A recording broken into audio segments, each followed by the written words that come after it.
The rain hammered against the windshield as Marcus Chen gripped the steering wheel of his beat-up Honda Civic. At 52 years old, he'd traded his custom Italian suits for a worn delivery uniform with a grease-stained logo. The phone mounted on his dashboard buzzed with another order. Apartment 4B, Downtown District. He tapped accept and merged into traffic, invisible among thousands of other delivery drivers fighting through the storm. Nobody recognized the face that had once graced Forbes covers. Nobody knew that the man delivering their pad thai was worth $3.7 billion, and that's exactly how Marcus wanted it. 3 months ago, Marcus had walked away from Chen Industries, the tech empire he'd built from nothing. His board thought he was taking a sabbatical in the Maldives. His executive team believed he was meditating in a monastery in Tibet. The truth was far stranger. He was delivering food in the city where he'd abandoned his family 23 years earlier. Every delivery was a chance to glimpse the life he'd destroyed. Every stranger's door held the possibility of redemption he didn't deserve. But tonight's delivery would shatter everything. The address led him to a crumbling apartment building in the old quarter, where flickering streetlights barely cut through the darkness. Marcus grabbed the insulated bag containing someone's dinner and jogged through the rain toward the entrance. The lobby smelled of mildew and forgotten dreams, exactly like the place where he'd left his wife and infant son all those years ago. He climbed the stairs 2 at a time, water dripping from his jacket onto cracked linoleum. 4th floor, apartment B. Marcus raised his hand to knock, then froze. Through the thin door, he heard a voice, young, male, frustrated, talking on the phone about overdue bills. "I don't care what the hospital says. I can't pay $3,000 right now," the voice snapped. "My delivery job barely covers rent. No, I can't ask anyone for help. I don't have anyone." Marcus's heart hammered against his ribs as recognition crashed through him like a tsunami.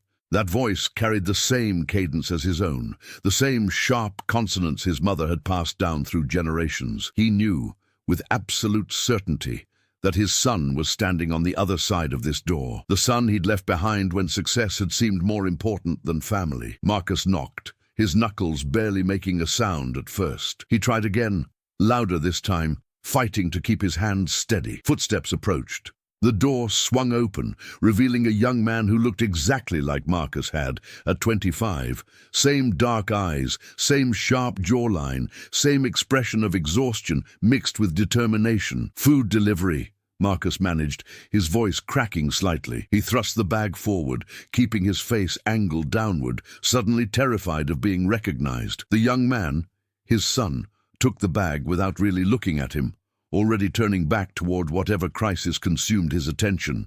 "Just leave it on the floor, thanks," the young man muttered, phone pressed between shoulder and ear. "No, Mom, I'm not asking him for money. He's been gone for 23 years. Why would he suddenly care now?" Marcus felt the words like physical blows, each syllable a reminder of his failures. His son didn't even know what he looked like. 23 years of birthdays missed, graduations unattended, scraped knees uncomforted. And here Marcus stood, a ghost delivering pad thai, too much of a coward to speak his own name. He should leave, walk away like he always did. But something kept his feet planted on that stained carpet. "Wait," Marcus said, the word escaping before he could stop it. His son paused mid-turn, irritation flickering across features that mirrored Marcus's own. "I couldn't help overhearing. You mentioned hospital bills?" The young man's expression hardened into something defensive and proud, another trait inherited from Marcus, though he hated seeing it now. "Not your problem, man. Thanks for the food." He started to close the door, but Marcus wedged his foot against the frame, desperation overriding common sense. This was it, his only chance to bridge a chasm 2 decades wide. "I used to live in this building," Marcus said quickly, improvising, buying time to find the right words that might never exist. "Long time ago. Had a kid here. Never told him I loved him enough." His son's hand stilled on the door, some chord of recognition vibrating between them. Not of identity, but of shared pain. "Yeah, well, some fathers are garbage," the young man said, but his voice had lost its edge. He studied Marcus's face for the first time, really looked at him, And Marcus saw the exact moment confusion sparked in those familiar eyes. Something in the shape of his nose, the set of his shoulders, triggered a memory buried too deep for conscious recall. "What did you say your name was?" his son asked slowly, door creaking as he opened it wider. The apartment behind him was sparse. A futon, a laptop on a cardboard box, walls bare except for a single photograph.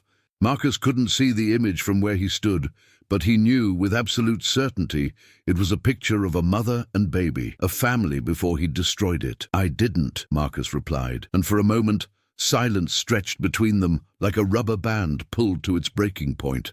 Rain drummed against windows. Somewhere in the building, a TV blared a game show. Marcus stood at the threshold of everything he'd lost, disguised as exactly what he'd become. Someone delivering sustenance to people who needed more than food. "You want to come in?" his son asked, an invitation that seemed to surprise them both. "I've got questions about this building, about the people who used to live here." Marcus knew he should refuse, should mumble an excuse about more deliveries waiting, should protect his son from the truth for just a little longer. But he'd been running for 23 years, and his legs were tired. "Yeah," Marcus heard himself say, stepping across the threshold into an apartment that smelled like instant ramen and broken promises. "I've got some answers, maybe not the ones you want, but the ones you need to hear." The apartment was smaller than Marcus remembered his own first place being, and colder, despite the radiator clanking in the corner. His son gestured vaguely toward the futon, the only seating available besides the floor. Marcus sat carefully, the springs groaning under his weight, while the young man grabbed 2 bottles of water from a mini-fridge that had seen better decades. "I'm Daniel, by the way," his son said, handing him a bottle. "Daniel Chen." Marcus nearly choked on air. She kept his last name. After everything he'd done, Rachel had still given their son his surname, a gift he'd never earned and didn't deserve. "Marcus," he replied, unable to lie about that much at least. "So what do you want to know about this building?" Daniel settled onto the floor cross-legged, and Marcus saw the hole in his left sock, the frayed edges of jeans washed too many times. His son was struggling, really struggling, while Marcus had 17 cars in climate-controlled garages across 3 continents. The injustice of it burned in his chest like acid. "Did you know a Rachel Chen?" Daniel asked.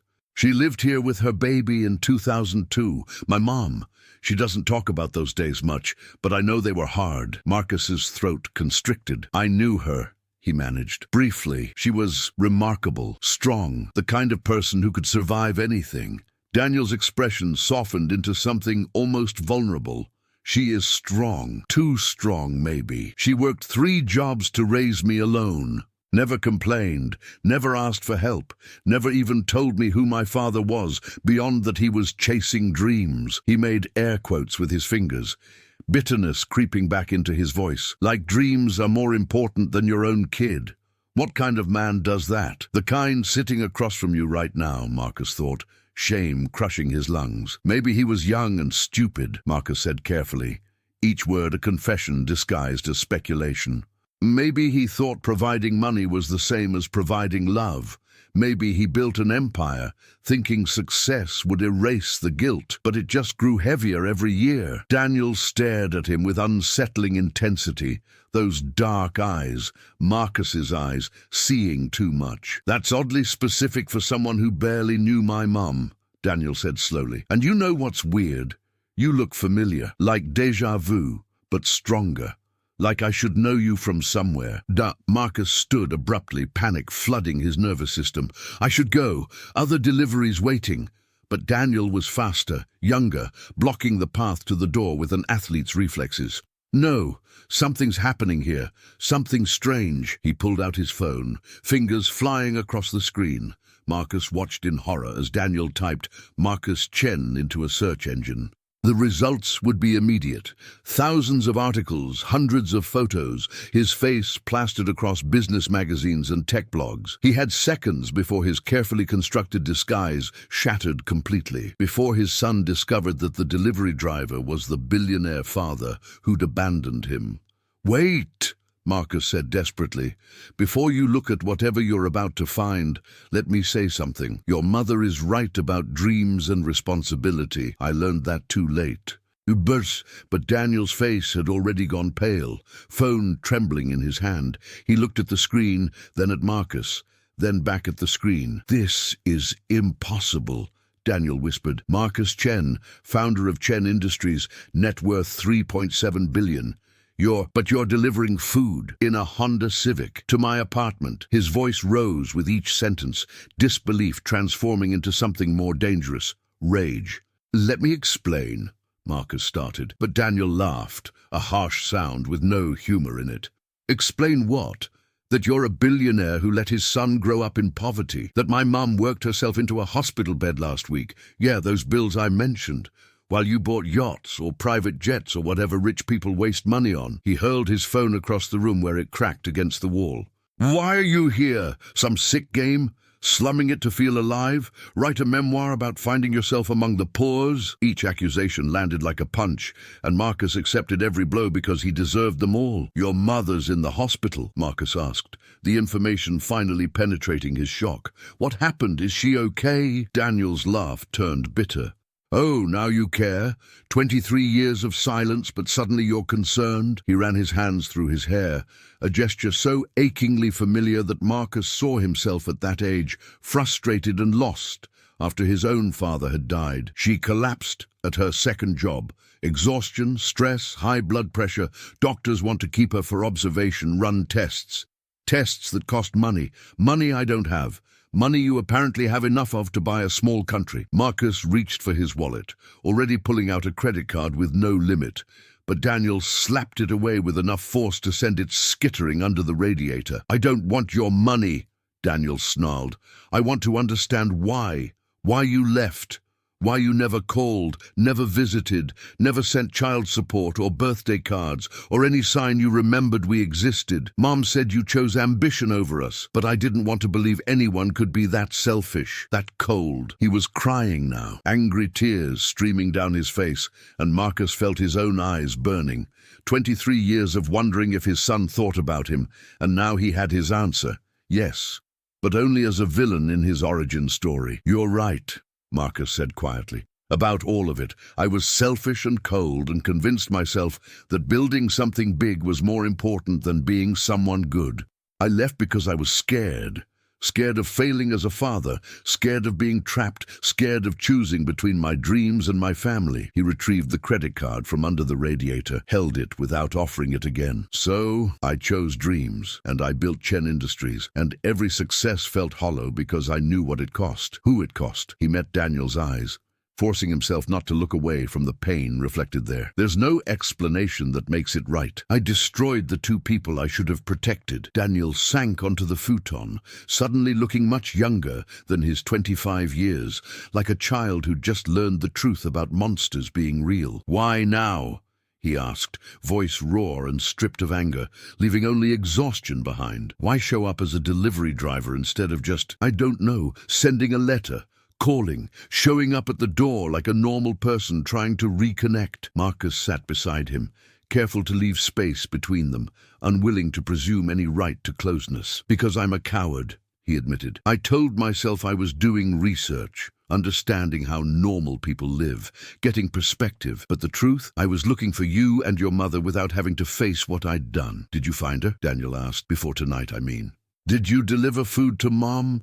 Marcus shook his head, and relief flickered across his son's face.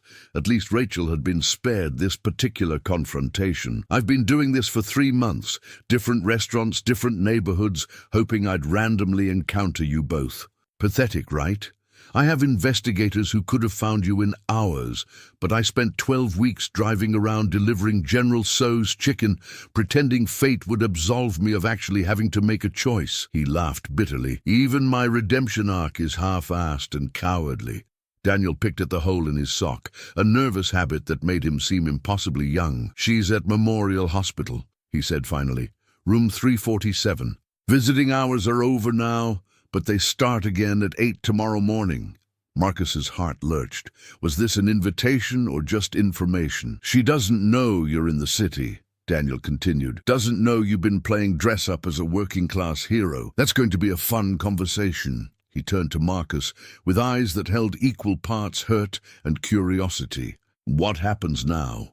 You write us a check and disappear for another 23 years. Clear your conscience and go back to your real life." "I don't know," Marcus answered honestly. "I came here without a plan beyond find them and maybe they won't hate me." Pretty stupid for someone who's supposed to be a business genius. He studied his son's profile. The stubborn set of his jaw, the worry lines too deep for someone so young, the weight of responsibility etched into every feature. "But I know what I want. I want to pay your mother's medical bills, all of them, and set up accounts so neither of you ever worry about money again. I want to know everything I missed. Your first word, your first day of school, what makes you laugh, what keeps you up at night. I want to be your father, except I have no idea how to do that with a 25-year-old man who has every right to hate me." Daniel stood and walked to the window, staring out at the rain-soaked city below. "I studied computer engineering," he said abruptly. "Graduated top of my class from state. Had job offers from 3 tech companies, including one that would have paid 6 figures. Marcus felt pride surge through him. His son was brilliant, accomplished, everything he could have hoped. "I turned them all down," Daniel continued, and Marcus's pride curdled into confusion. "Because Mom got sick last year. First time before this. She needed someone to drive her to appointments, pick up medications, cover shifts when she couldn't work. So I took a job delivering food. Flexible hours. Pays nothing, but I could be there for her." He turned to face Marcus, and the accusation in his eyes was sharper than any words. "That's what family does. They show up." The contrast was devastating. Daniel sacrificing his future for Rachel, while Marcus had sacrificed them both for his. "You're a better man than I ever was," Marcus said. The words inadequate but true. "Your mother raised you right despite me. Because of not having me, maybe." Daniel's expression flickered with something that might have been sympathy before hardening again. "Don't canonize her. She's not perfect either. She's stubborn, refuses help, works herself to death trying to prove she doesn't need anyone. Wonder where I get that from?" The slight smile that accompanied this was the first crack in his armor, and Marcus felt absurdly grateful for it. "The Chen family curse," Marcus said. "My father was the same way. Worked himself into an early grave trying to build something lasting. Died when I was 17, left me with nothing but debt and a chip on my shoulder about proving I was worth something." He'd never told this story to journalists, had carefully crafted a different narrative for public consumption. But here, in this tiny apartment with his son, the truth spilled out. "I swore I'd never be poor again, never be powerless again, and I kept that promise. But I became exactly like him. Absent, obsessed, choosing work over the people who needed me. The curse continues." Daniel returned to the futon, sitting closer this time, close enough that their shoulders almost touched. "Mom never told me about your dad. She doesn't talk about you at all, actually. I had to piece together fragments, overheard phone calls when I was little, a few photos she kept hidden in a shoebox, medical forms that listed 'father unknown' like you were some mystery, instead of just gone." His voice caught. "I used to make up stories about you, that you were a spy on a secret mission, that you were sick and couldn't contact us, that you were dead, and Mom was protecting me from grief. Never imagined you were just living another life, a better life without us." Marcus wanted to argue that his life hadn't been better, that success without family was hollow. But how could he claim suffering while living in penthouses and flying private jets? "I thought about you every day," he offered instead. "Wondered who you were becoming, if you looked like me or your mother.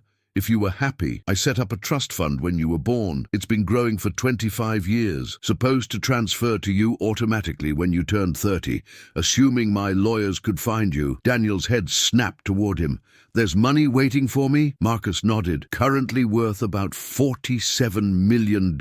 You're already rich. You just didn't know it." The silence that followed was absolute. Daniel opened his mouth, closed it, opened it again. 47 million? He stood. Sat, stood again, paced the length of the tiny apartment in 4 steps. "I've been delivering pad thai in a rainstorm for $12 an hour plus tips, and there's $47 million with my name on it." His voice climbed toward hysteria. "Mom's in the hospital, worried about $3,000 in bills, and I'm a multimillionaire."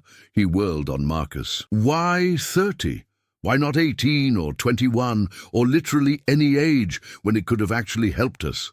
Why make us suffer when you'd already set aside more money than we'd see in 10 lifetimes? Marcus had known this question was coming, had rehearsed answers during countless sleepless nights, but none of them sounded defensible now. Because I'm a controlling bastard who wanted you to build character before getting access to easy money, he said flatly. Because I convinced myself that struggling would make you stronger, better, more like the man I wanted you to be, instead of the spoiled rich kids I'd seen destroy their lives with inherited wealth. Because I arrogantly assumed I had the right to make those decisions for you, even though I'd forfeited any parental authority the day I walked away. He met Daniel's furious gaze without flinching. There's no good reason, just excuses from someone who confused cruelty with wisdom. Daniel grabbed a glass from the counter and threw it against the wall, where it shattered into 1,000 glittering pieces, the sound sharp and final in the small space. Character building, he repeated, voice shaking. You wanted me to build character while Mom's hands bled from scrubbing floors at her cleaning job, while I wore second-hand clothes to school and got bullied for smelling like the Chinese restaurant where she worked nights. That was your plan for making me strong? He kicked at the broken glass, sending fragments skittering across the floor. I could have gone to a better school. Mom could have gotten her teaching degree instead of just dreaming about it. We could have lived somewhere without cockroaches and broken heat. But no, Marcus Chen needed his son to suffer for character. Marcus absorbed the rage, welcomed it even, because anger meant Daniel still cared enough to feel something. You're right, he said simply. I stole your childhood and your mother's dreams because I thought I knew better. I was wrong. He pulled out his phone, fingers moving across the screen with the decisive speed that had built his empire. I'm transferring the full trust amount to you now. No waiting until 30. No conditions. It's yours. Do whatever you want with it. He hit send, and $47 million moved from one account to another in the time it took to breathe. That doesn't fix anything, doesn't erase the years, but maybe it gives you choices you didn't have an hour ago. Daniel's phone buzzed with a notification, then another, then several more as various banking apps registered the astronomical deposit.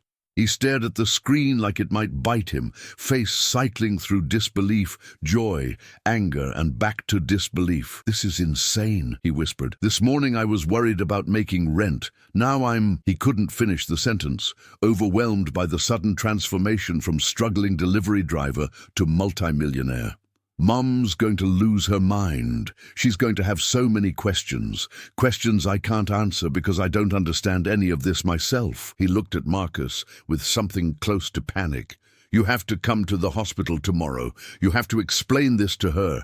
I can't do it alone. The thought of facing Rachel after 23 years terrified Marcus more than any boardroom negotiation or hostile takeover ever had. She's going to hate me even more than you do, he said. Probably call security and have me thrown out, maybe press charges for emotional distress.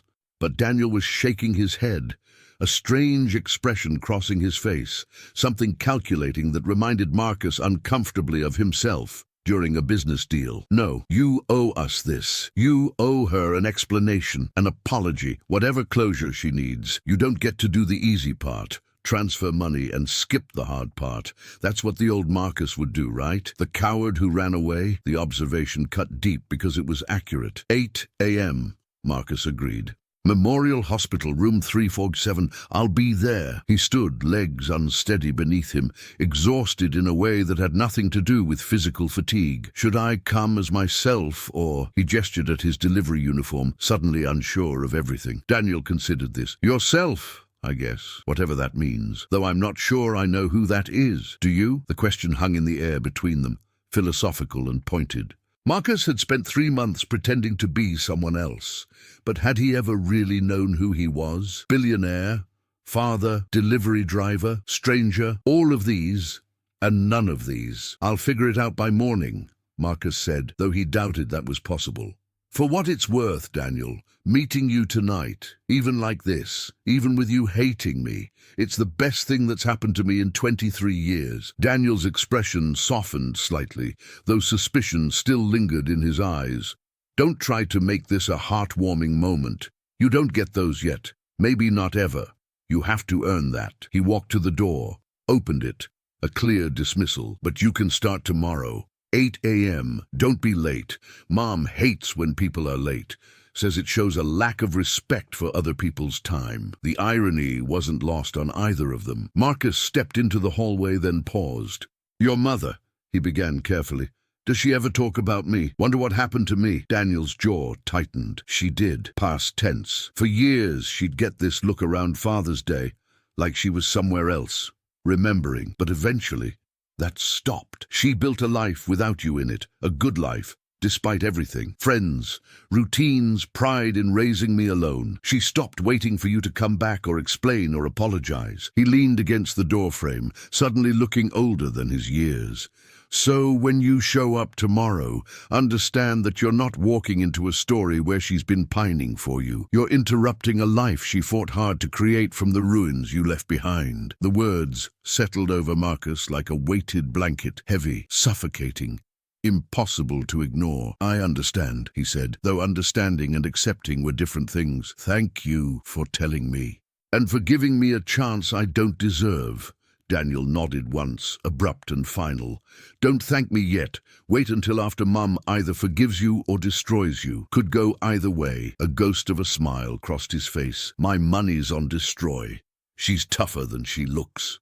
With that, he closed the door, leaving Marcus alone in the hallway with the sound of rain against windows and the weight of 23 years of mistakes pressing down on his shoulders. Marcus descended the stairs slowly, each step a meditation on everything he'd learned in the past hour.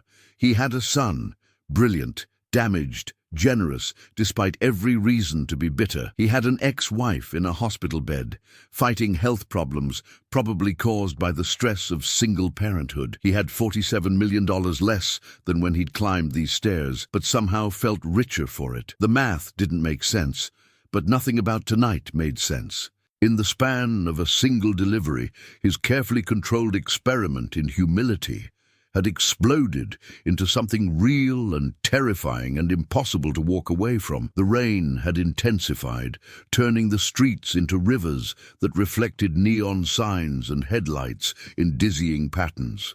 Marcus sat in his Honda Civic, delivery uniform soaked through, and laughed. Not the polite chuckle he deployed in business meetings, but a genuine, slightly unhinged laugh that came from somewhere deep in his chest. He'd spent billions on market research, focus groups, consumer analysis, trying to understand what people wanted. And all it had taken was one random delivery to discover what he wanted. A relationship with a son who had every reason to hate him, and a chance to apologize to the woman he'd wronged most grievously. Money couldn't buy that. Power couldn't negotiate it. He had to earn it, one brutal conversation at a time.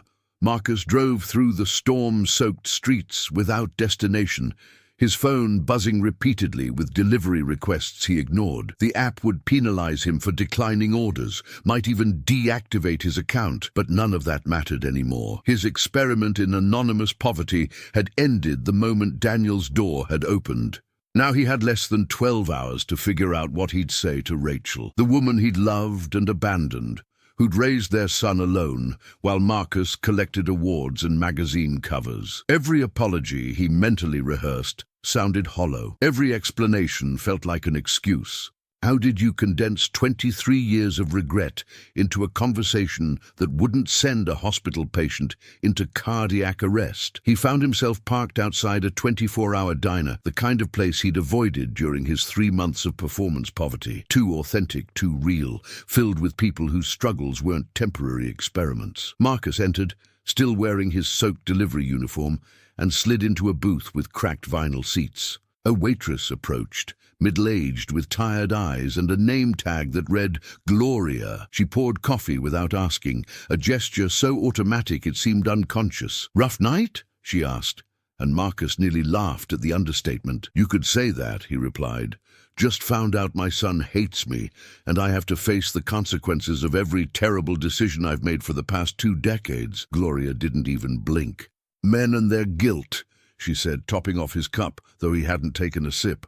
My ex-husband showed up after 15 years, thinking a card and some flowers would fix abandoning 3 kids. I threw the flowers at his head. She smiled at the memory. But my daughter, Sarah, she let him talk. Said everyone deserves a chance to explain, even if the explanation doesn't change anything. They have coffee once a month now. Not forgiveness exactly, but something. Connection, maybe. She pulled out her order pad. What'll you have? And don't say just coffee. You look like you need real food before facing whatever's coming. Marcus ordered eggs and toast, food he hadn't eaten in years, and watched Gloria move between tables with practiced efficiency. She treated every customer the same, the businessman in the corner, the college students studying over fries, the homeless man nursing a single cup of soup. No judgment, no hierarchy, just service rendered with weary professionalism. This was what he'd been trying to understand during his delivery driver charade, how normal people lived, what mattered when you weren't insulated by wealth. But he'd approached it like a research project, clinical and detached. Only tonight, when confronted with his own failures reflected in Daniel's eyes, had the lesson landed with devastating clarity. The eggs arrived, perfectly mediocre, and Marcus ate mechanically while composing mental speeches for Rachel. "I'm sorry" seemed insufficient. "I was young and scared" sounded like deflection. "I thought about you every day" was true but irrelevant when she'd been working 3 jobs. Maybe honesty was the only option. Brutal, complete honesty about his selfishness, his cowardice, his delusional belief that money could substitute for presence. Rachel had always valued truth over comfort, had called him out when he tried to smooth over conflicts with charm or gifts. That quality had intimidated him when they were together. Now it seemed like the only thing that might create space for genuine conversation. His phone buzzed, a text from an unknown number. "It's Daniel. Don't know if you sleep or if billionaires just recharge in coffins or whatever, but wanted to say something. Mom always told me that holding on to anger is like drinking poison and expecting the other person to die. I've been angry at you my whole life, at the idea of you, and maybe that's been poisoning me. So tomorrow isn't about you earning forgiveness. It's about me trying to let go of something that's been eating me since before I understood what abandonment meant. Don't screw this up." Marcus read the message 3 times, struck by the maturity in words written by someone he'd never parented, never guided, never taught. Rachel had raised an extraordinary human being despite him. He typed back, "Thank you for trusting me with this chance. Your mother did an incredible job raising you. I won't screw it up, or at least I'll try my best not to. That's all I can promise." He paused, then added, "And billionaires definitely recharge in coffins. It's in the contract we sign when we sell our souls."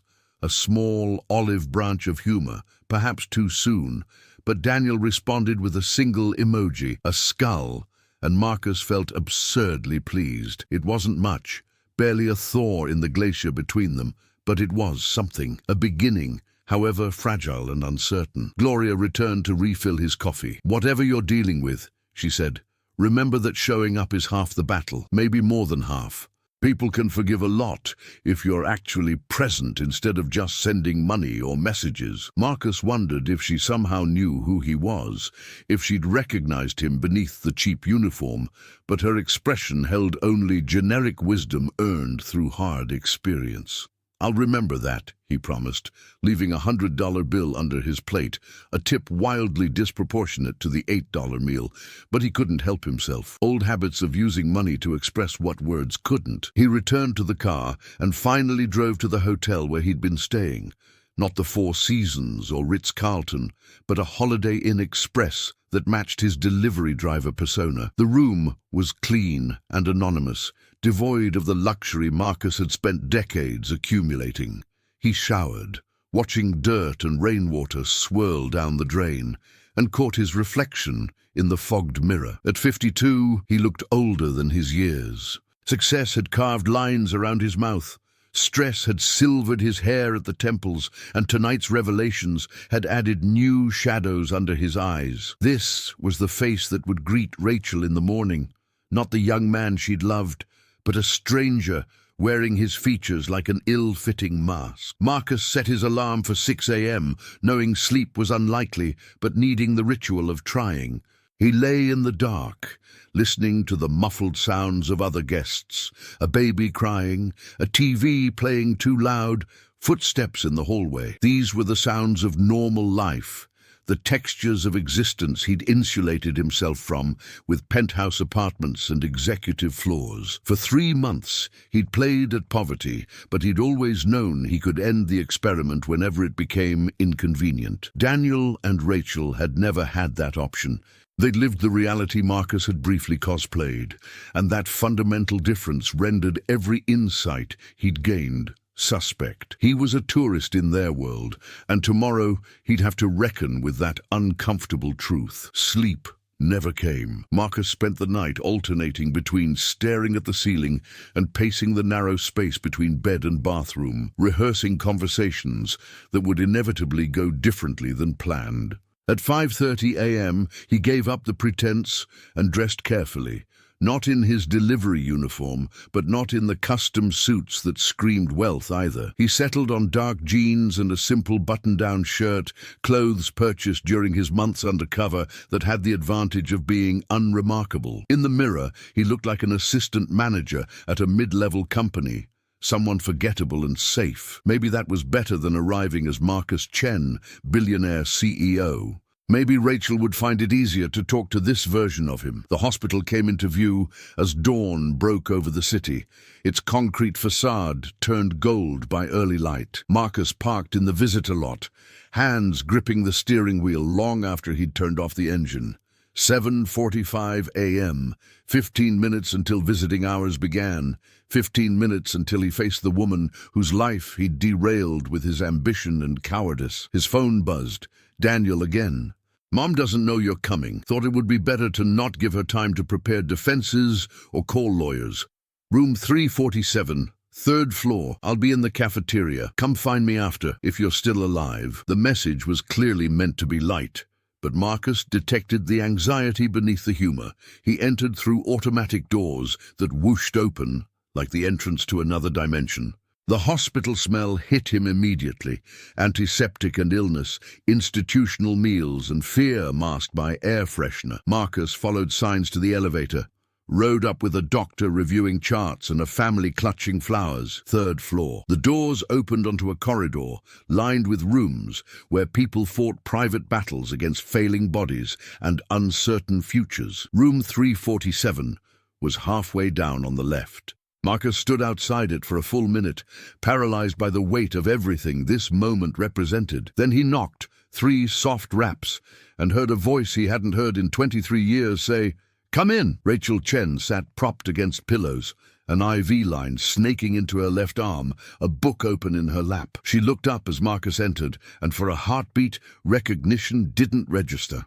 Then her eyes widened, the book sliding forgotten to the floor, and Marcus watched decades compress into a single, sharp intake of breath. She was 50, same as him, and time had treated her with the kind of grace that came from surviving rather than thriving. Her hair was shorter than he remembered, streaked with silver she hadn't bothered to dye. Lines framed her eyes and mouth, laugh lines, worry lines, the topography of a life lived fully despite obstacles. She was, Marcus thought with a pang, even more beautiful than the young woman he'd left behind. Marcus? Her voice was smaller than he remembered, threaded with disbelief and something that might have been fear. Is this a dream? Did they give me different medication? She pressed her hands against the hospital blanket as if checking its reality. Marcus remained frozen in the doorway, suddenly aware that he'd spent all night preparing for anger and hadn't considered that Rachel might simply be shocked. "It's me," he managed. "I'm real. I'm here." Daniel said. Rachel's expression transformed at her son's name, shock shifting into protective fury. "What did you do to Daniel? How did you find him? If you hurt him, I swear to God, Marcus, I will rip this IV out and strangle you with it." The threat was absurd given her current state, but Marcus believed every word. "He's fine," he said quickly, raising his hands in surrender. "He's downstairs in the cafeteria. We met last night. Accidentally. I was delivering food to his apartment." Rachel's face cycled through confusion, suspicion, and something that might have been hysterical laughter. "You were delivering food," she repeated slowly. "You, Marcus Chen, delivering food." She pressed a hand to her forehead like checking for fever. That makes no sense. Unless you've lost everything. Are you broke? Is that why you're here? Looking for money from us? The assumption was so backwards it would have been funny if it wasn't heartbreaking. No, Marcus said. The opposite, actually. I've been delivering food for 3 months as I don't even know what to call it. An experiment? A midlife crisis? An attempt to understand the world I'd isolated myself from? He stepped further into the room, still maintaining distance, aware that proximity might feel like invasion. I've spent the last 23 years building a tech empire. I'm worth about $3.7 billion, and every single day of that success, I thought about you and Daniel, wondered what happened to you, hated myself for not being brave enough to find out. Rachel's mouth opened and closed several times before sound emerged. $3.7 billion, she whispered. While we lived in a 1-bedroom apartment and I worked 3 jobs, while Daniel wore second-hand clothes and we ate rice for dinner 4 nights a week, you had billions. The accusation in her voice was a physical force, pushing Marcus back against the wall. Yes, he said, because there was no defense, no justification that wouldn't sound obscene. I set up a trust fund for Daniel. It's worth $47 million now. I transferred it to him last night, and I want to pay all your medical bills, set you up so you never have to worry about money again. But I know that doesn't fix anything, doesn't erase the years or the struggle or the fact that I abandoned you both. Rachel's laugh was sharp and bitter, nothing like the warm sound he remembered from their brief time together. You think you can just buy your way back into our lives? Write some checks and suddenly you're Father of the Year. That's not how this works, Marcus. I know, Marcus said quietly. Daniel already made that clear. I'm not here to buy forgiveness or pretend money solves what I destroyed. I'm here because I owe you an explanation, an apology, and whatever closure you need to move on from this, from me. Rachel studied him with an intensity that felt like being dissected. Her sharp intelligence, the quality that had first attracted him, now turned toward analyzing his every micro-expression for signs of deception. Fine, she said finally. Explain. Why did you leave? And don't give me the speech about ambition and dreams. I figured that out on my own. I want to know why we weren't enough, why your infant son wasn't enough to make you stay. The question Marcus had dreaded, delivered with surgical precision. He moved to the chair beside her bed, sat carefully, and forced himself to meet her eyes. Because I was terrified, he admitted. Terrified I'd fail, as a father like my father failed me. Terrified I'd end up working dead-end jobs and resenting you and Daniel for trapping me. Terrified that if I stayed, I'd never become anything important, so I ran.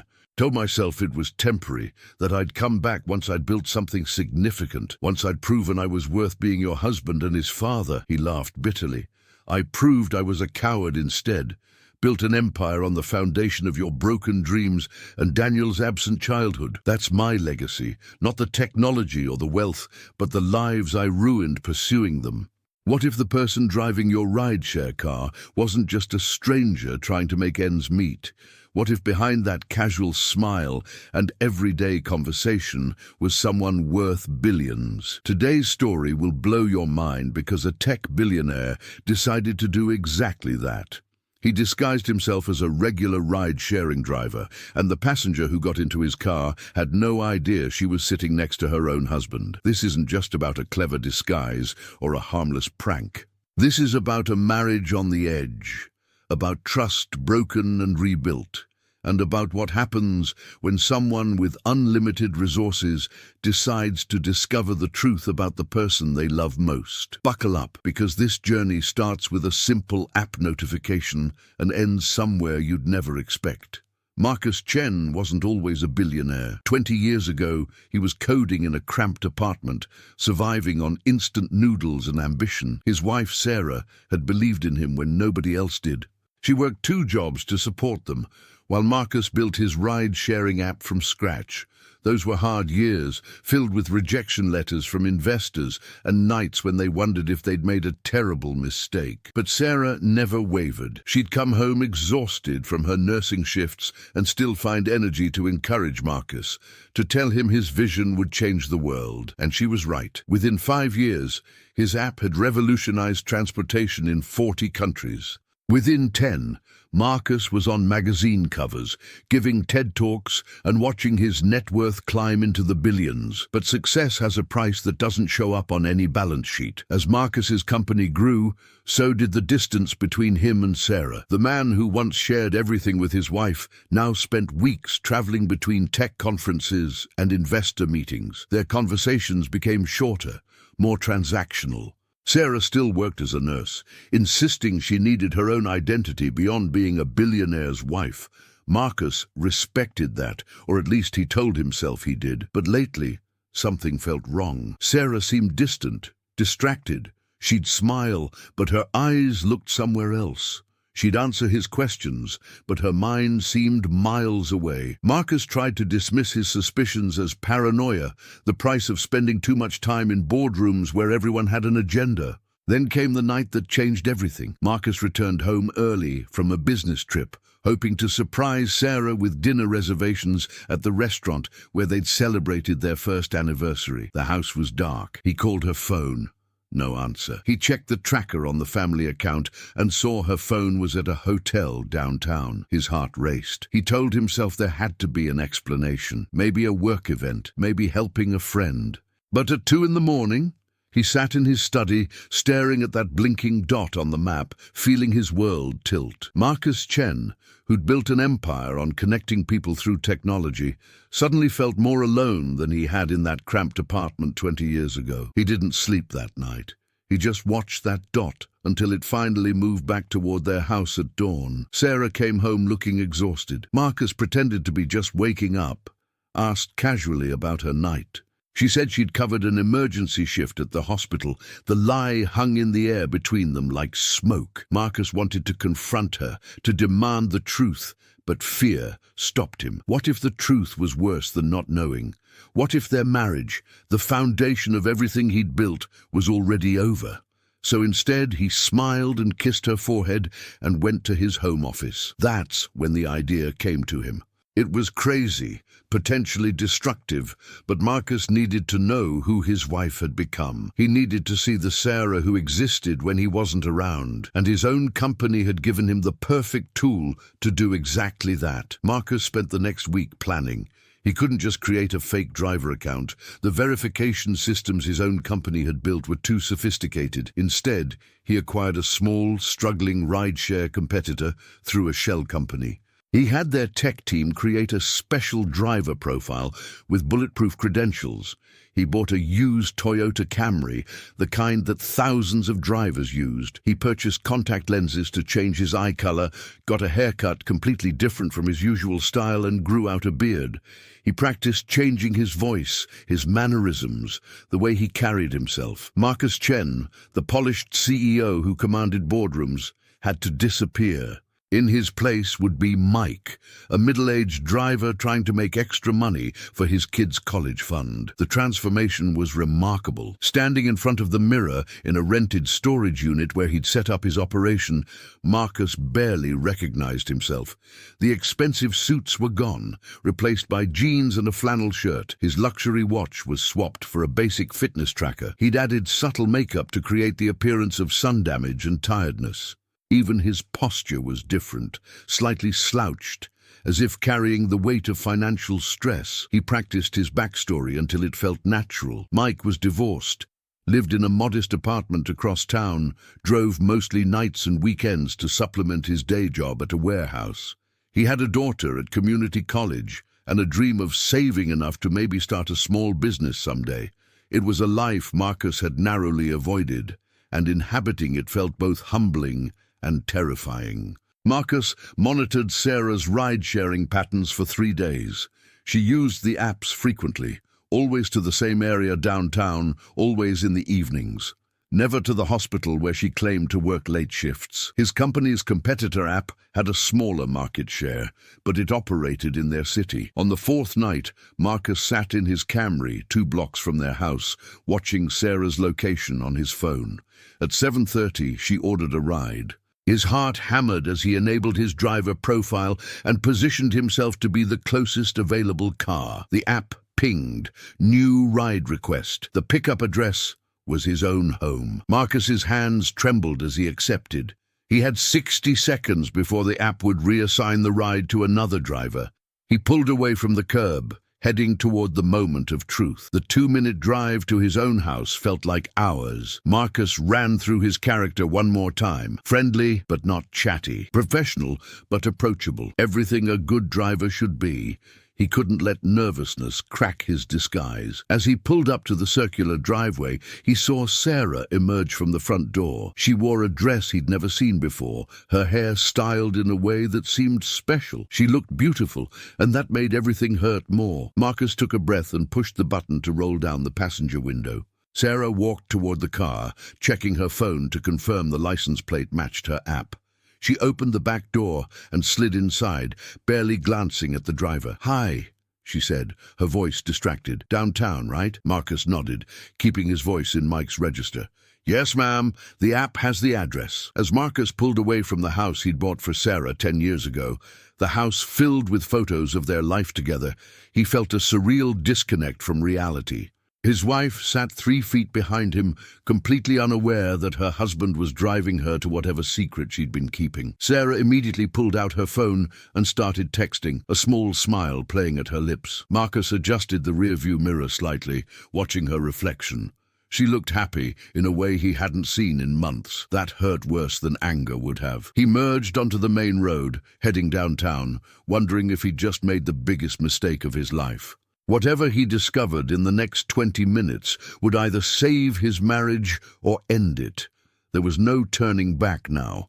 The man who'd built an empire on connecting strangers was about to discover who his wife really was. The silence in the car was broken only by the soft tapping of Sarah's fingers on her phone screen.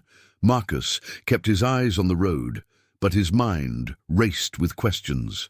Every text she sent felt like a small betrayal. Every smile that crossed her face a mystery he desperately needed to solve. He'd imagined this moment dozens of times over the past week, but nothing prepared him for the actual feeling of being invisible to the person who once knew him better than anyone. Traffic slowed as they approached downtown, giving Marcus more time in this strange purgatory between knowing and not knowing.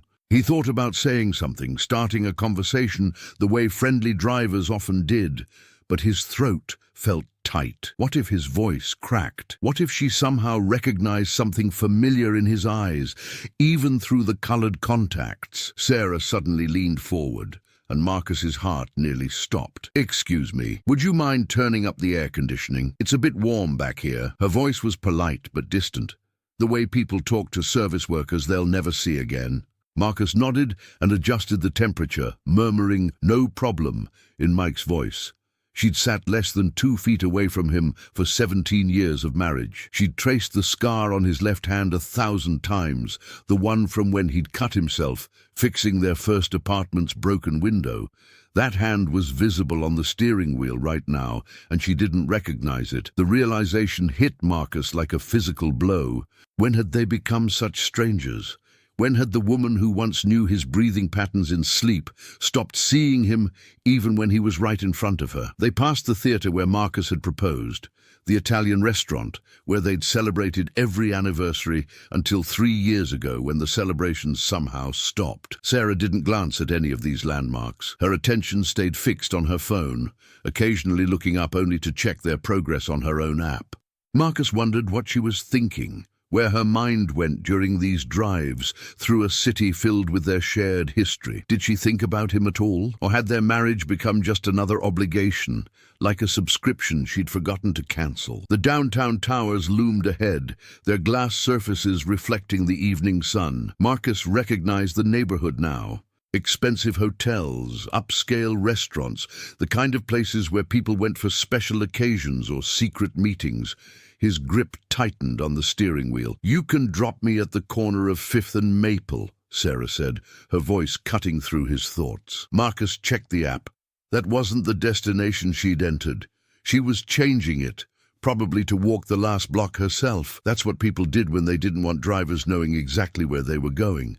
Marcus felt sick but kept his voice steady. "Sure thing. No problem." He changed lanes, heading toward the intersection she'd specified. Through the mirror, he watched Sarah check her appearance using her phone's camera, touching up her lipstick, adjusting her hair. She looked nervous, excited. Marcus had seen that expression before, years ago, when they were dating and he'd pick her up for special dates. She used to look that way for him. Now she was looking that way for someone else, or some secret he couldn't name. As they approached the corner, Sarah gathered her purse and put her phone away. Marcus slowed the car, his mind screaming at him to say something, to reveal himself, to stop whatever was about to happen. But he couldn't. He'd come this far. He needed to see this through. He pulled to the curb at exactly the spot she'd requested. Through the windshield, he could see an upscale restaurant called Azure.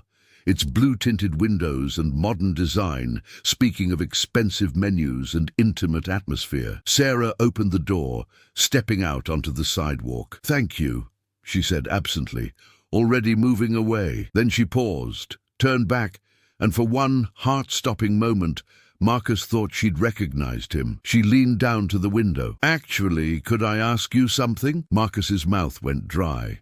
Had she seen through his disguise? Did some unconscious part of her recognize her husband despite everything? "Sure," he managed, keeping his voice in character. Sarah hesitated, then smiled apologetically. "Do you ever do scheduled pickups? I'll need a ride back home around 9:30, same starting point. I had a driver once who just waited, and it was so much more convenient than requesting a new ride. She was asking him to wait. To be here when whatever secret meeting she had was finished. The irony was so sharp it could cut. Marcus forced Mike's friendly smile. "I can do that. I'll be parked right here at 9:30. Just message through the app when you're ready." Sarah's face lit up with genuine relief. "Thank you so much. You're a lifesaver." Then she was gone, walking toward Azure with purpose in her step. Marcus sat frozen in the driver's seat, watching Sarah's reflection disappear through the restaurant's glass doors. A car honked behind him. He was blocking traffic. Mechanically, he pulled away from the curb, driving around the block until he found a parking spot with a clear view of Azure's entrance. He turned off the engine and sat in the silence, his carefully constructed disguise feeling like a prison now. What was he doing? He was a billionaire sitting in a used Camry, spying on his own wife like some character from a bad detective movie. But he couldn't leave. Not now. He pulled out his phone and, after a moment's hesitation, opened a different app, one his security team had installed but he'd never used.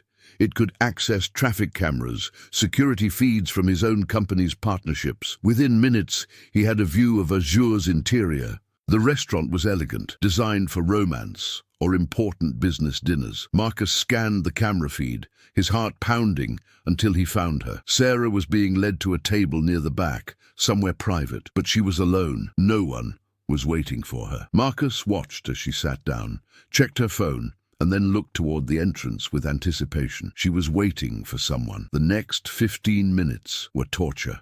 Marcus sat in his car, alternating between the security feed and the restaurant entrance, watching couples and business groups come and go. Every time the door opened, Sarah would look up hopefully, then return to her phone with disappointment. Who was she waiting for? A lover, a friend Marcus didn't know about, someone from her past. The questions circled his mind like vultures. Then, at exactly 7:50, a figure approached the restaurant entrance, and Marcus's breath caught. But it wasn't a man. It wasn't a romantic rival or mysterious stranger. Through the feed, Marcus watched as a woman in her 60s entered Azure, looked around, and smiled when she spotted Sarah. Sarah jumped up, and the two women embraced. Not a polite hug, but the kind of embrace that spoke of deep connection, of shared history. Marcus had never seen this woman before in his life. Sarah and her mystery companion sat down, And even through the grainy security footage, Marcus could see the animation in his wife's face, the way she leaned forward, engaged in a way he hadn't seen her engage in months. They ordered wine. They talked with intensity. At one point, the older woman took Sarah's hands across the table, and his wife's shoulders shook. She was crying. The older woman was crying too. What was happening? Who was this person? And why had Sarah kept her secret? Marcus felt his certainty crumbling. He'd been so sure he was uncovering an affair, so convinced his wife's distance meant betrayal. But this wasn't what infidelity looked like. This looked like something else entirely, something deeper and more complicated. He zoomed in on the security feed, trying to read lips, to understand the conversation happening at that distant table. The older woman had kind eyes and grey hair pulled back in an elegant bun.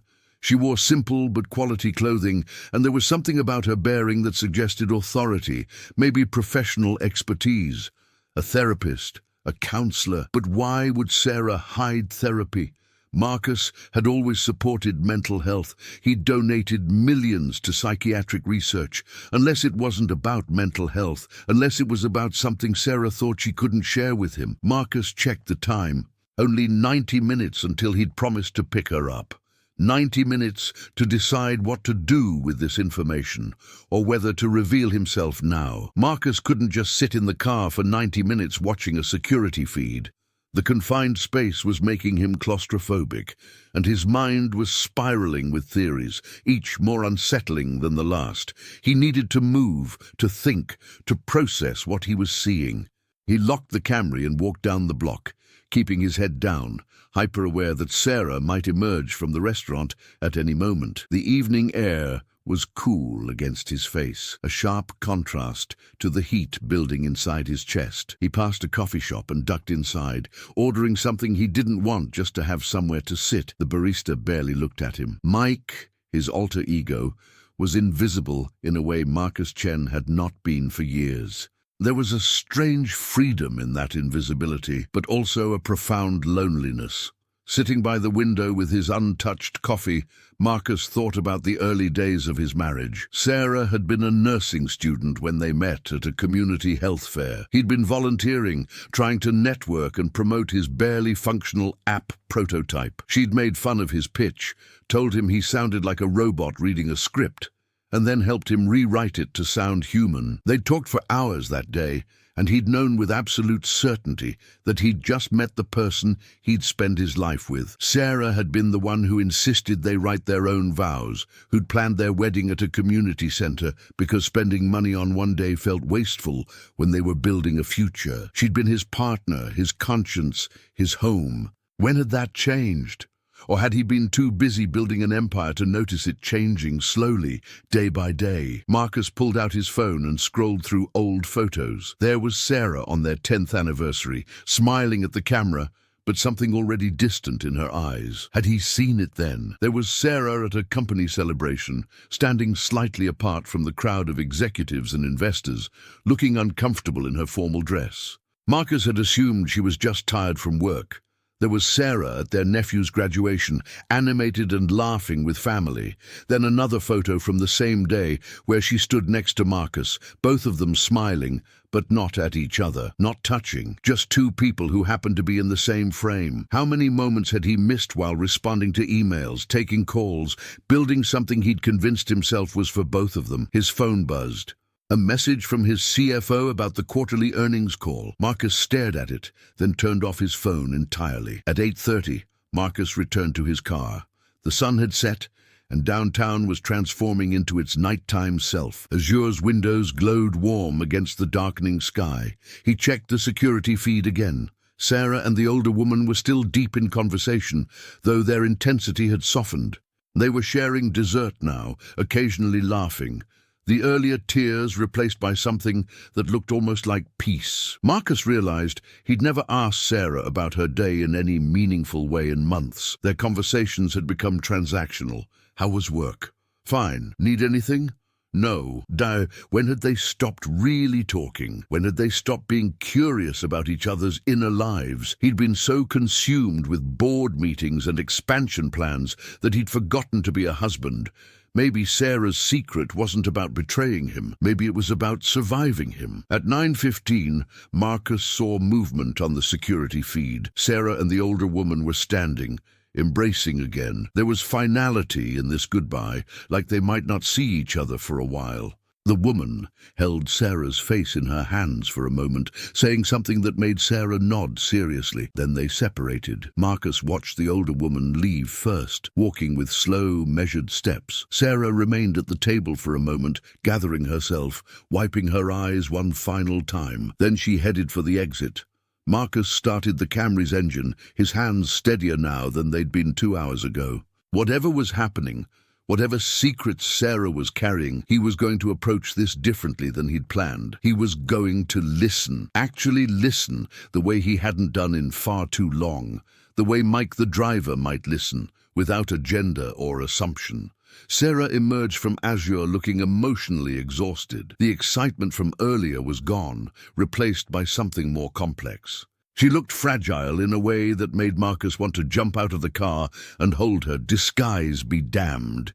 But he stayed in character, pulling up to the curb exactly as promised. Sarah checked her phone, confirmed the license plate, and slid into the back seat with a tired sigh. "Thank you for waiting," she said, her voice heavy. "I really appreciate it." Marcus pulled into traffic, adjusting the mirror to watch her. "No problem at all. Hope you had a good evening."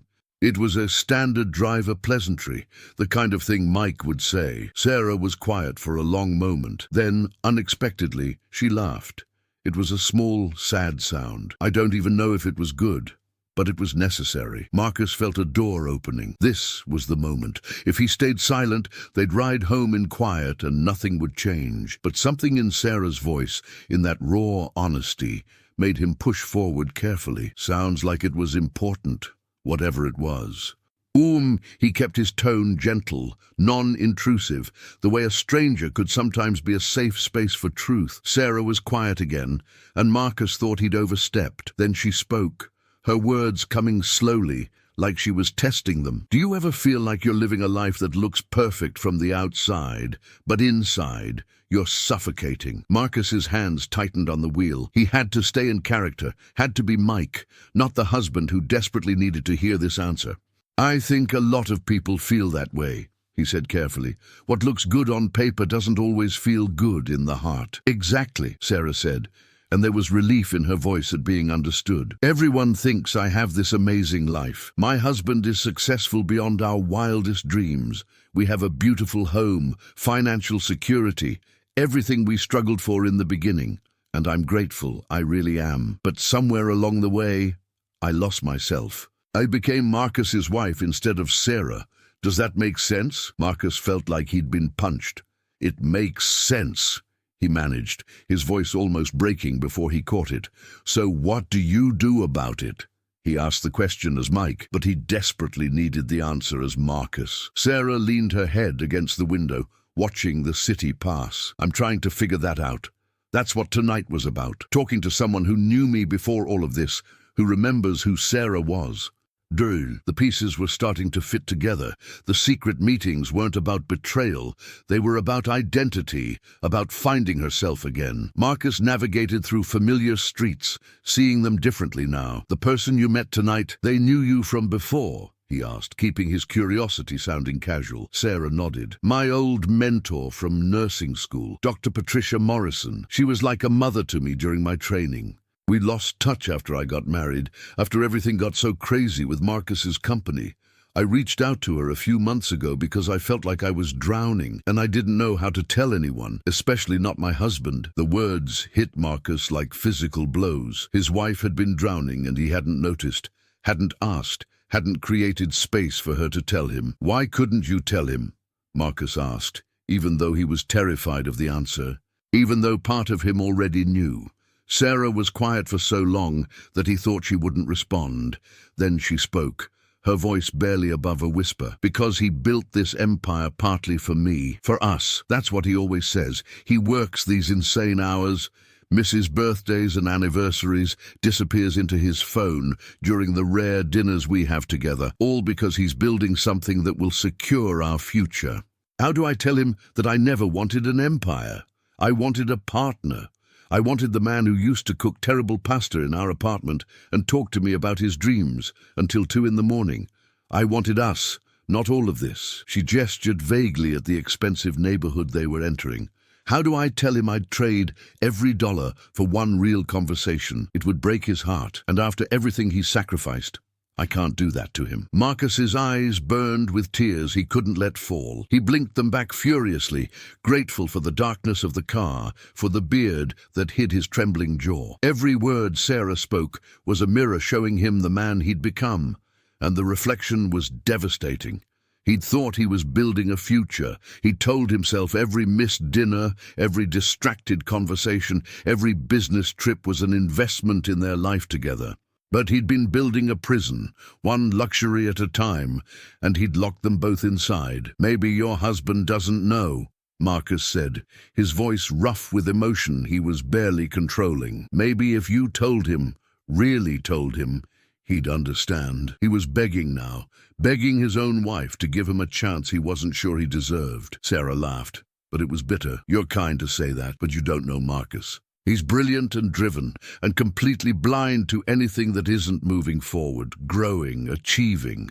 I knew that when I married him. I loved that about him, actually. His ambition was beautiful when it was just a dream. But dreams, when they come true on this scale, they consume everything. They consume the dreamer. She paused, and Marcus could hear her breathing in the darkness. Dr. Morrison asked me tonight what I want. Not what I should want, not what makes sense, not what's fair to Marcus given everything he's provided, just what I want in my heart. And I couldn't answer. Isn't that terrible? I'm 42 years old, and I don't know what I want anymore. I only know what I've lost. They were getting close to the house now. Marcus could see the lights he'd left on this morning, a lifetime ago when he'd still thought he was hunting down an affair. He drove slowly, trying to make these last few minutes last. As Mike, he could ask questions Marcus never could. As a stranger in the dark, he could be a confessional. What did you lose? He asked quietly. Sarah was silent for a long moment. I lost the version of myself that existed before I became an accessory to someone else's success story. I was a good nurse. I cared about my patients. I made a difference in people's lives in direct, tangible ways. Now I volunteer on charity boards, where my main value is being Marcus Chen's wife, where I smile at galas and help raise money but never actually touch the work. I lost the friends I had before because they don't fit into this world, and I don't fit into theirs anymore. I lost spontaneity, romance, the feeling of being seen. Marcus pulled into the circular driveway, the same spot where he'd picked Sarah up 3 hours earlier, but everything had changed. He put the car in park, but didn't unlock the doors yet.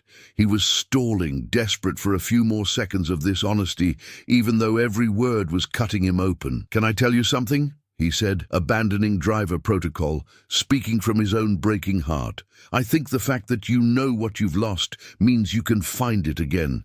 And I think your husband, if he loves you the way he should, would want to know this, even if it hurts, especially if it hurts. Because hurt is better than this distance. Anything is better than slow disappearance. His voice cracked on the last words. He'd said too much, revealed too much emotion for a stranger. Sarah leaned forward, studying him in the rearview mirror. Marcus held his breath. Had she recognized something? Had he finally crossed the line from disguise into discovery? You're very wise for a rideshare driver, she said softly. Or maybe you've just been through something similar. Marcus forced a laugh that sounded more like a sob. Maybe I have. Maybe I'm someone who didn't listen when I should have, and I'm hoping someone else won't make the same mistake. It was the closest he'd come to confession. Sarah reached forward and, in a gesture that nearly broke him completely, squeezed his shoulder briefly. Thank you for listening and for waiting. You have no idea how much I needed to say some of this out loud, even to a stranger, especially to a stranger, actually. No judgment, no history, just listening. She reached for the door handle, and Marcus knew he had seconds to make a choice. He could let her go, continue this deception, learn more gradually, or he could end it now, reveal himself, force a confrontation that might save or destroy their marriage. His hand moved to the beard, ready to pull it off, ready to turn around and show her who Mike really was. But then Sarah spoke again. I'm meeting Dr. Morrison again next week. She's helping me figure out how to talk to Marcus, how to tell him I need things to change. I'm terrified he won't understand, or worse, that he'll say he understands, but nothing will actually be different, that he'll just see it as another problem to solve, another item on his task list. Fix marriage right between quarterly earnings review and expansion strategy meeting. Marcus's hand fell away from his disguise. Sarah was going to talk to him. She was preparing to open this conversation. If he revealed himself now, she'd feel betrayed, exposed, trapped. She'd know he'd deceived her, listened to her most vulnerable thoughts under false pretenses. Any trust left between them would shatter. He had to let her come to him on her own terms, had to give her the agency she'd been missing. But he also knew he couldn't keep being Mike. He couldn't keep spying on his own wife. This had to end tonight, one way or another. "Sarah," he said, using her name for the first time, dropping some of Mike's affectation from his voice. She stilled, her hand on the door. "Yes?" Marcus took a breath. "Talk to your husband. Soon. Don't wait. Sometimes people are more ready to hear difficult truths than we think they are. Sometimes they're desperate to hear them."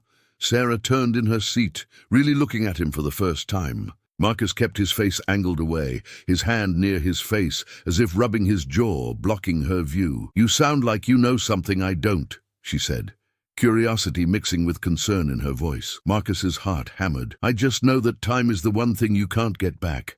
And distance, once it gets too wide, becomes impossible to cross. If there's any chance your marriage can be saved, you have to take it before the gap becomes a canyon." He was speaking to himself as much as to her. How long had the gap been growing? When had they last really crossed it, really reached for each other without distraction or exhaustion or the weight of everything unsaid? Sarah was quiet, absorbing this. Then she nodded slowly. "You're right. I'll talk to him. Soon, maybe this weekend." Sarah opened the door, stepping out into the cool night air. She leaned down to look back at him through the window. "Thank you, Mike. This was the strangest, most unexpectedly meaningful rideshare I've ever taken." She smiled, a real smile, tired but genuine. 5 stars and a tip for being an excellent therapist who happens to drive a Camry. Marcus managed to smile back, keeping it in character. "Good luck with everything. I hope you and your husband find your way back to each other." Sarah's smile turned sad. "Me too, though I'm not sure the people we've become can find their way back to who we were. Maybe we need to figure out how to be new people together instead." She closed the door and walked toward the house, disappearing inside without looking back. Marcus sat in the driveway of his own home, unable to move, her last words echoing in his mind. For a long time, Marcus just sat there, watching the lights in the house, seeing shadows move behind curtains as Sarah moved through rooms he'd barely been present in for months.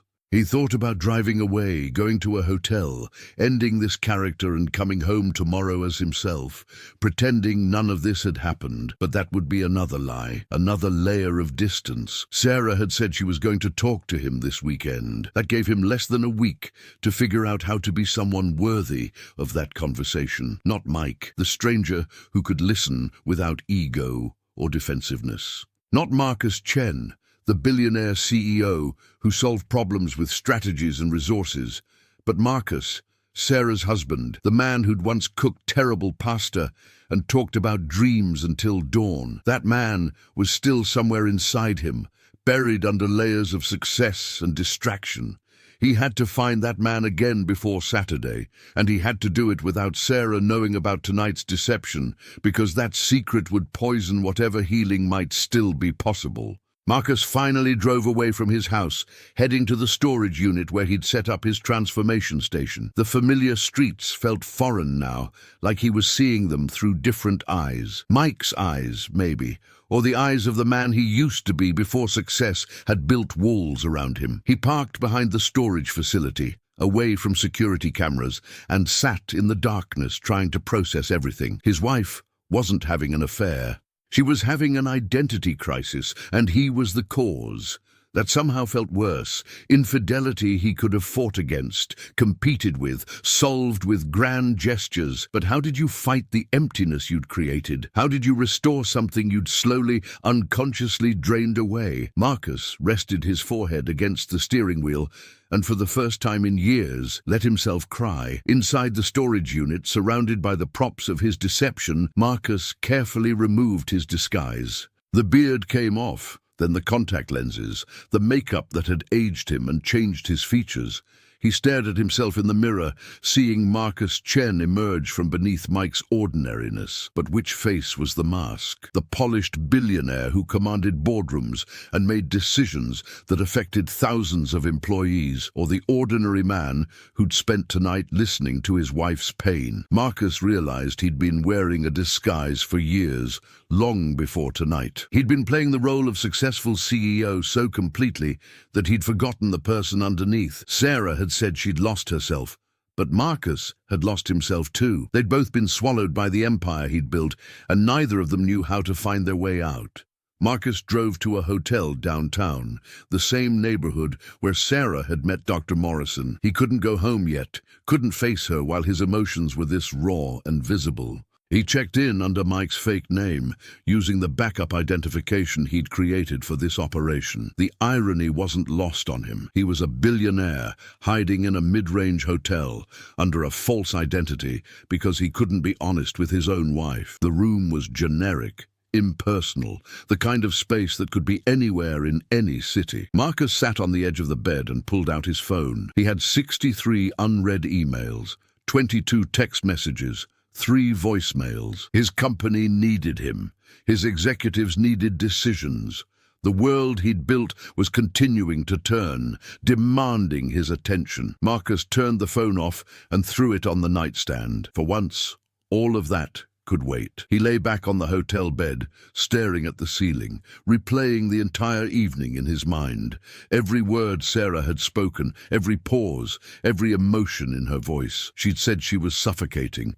She'd said she'd lost herself. She'd said she wanted one real conversation more than all his money, and she'd said those things to a stranger because she couldn't say them to her husband. What did that say about the kind of man he'd become? Marcus thought about the early years, when they'd shared everything, when no dream was too big to discuss and no problem too small to matter.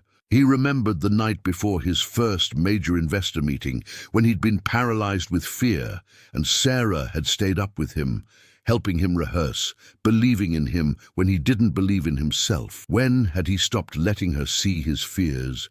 When had he started performing success instead of living life? Around midnight, Marcus's mind was still racing. Sleep felt impossible. He got up and opened his laptop, not to check work emails, but to look at their wedding video.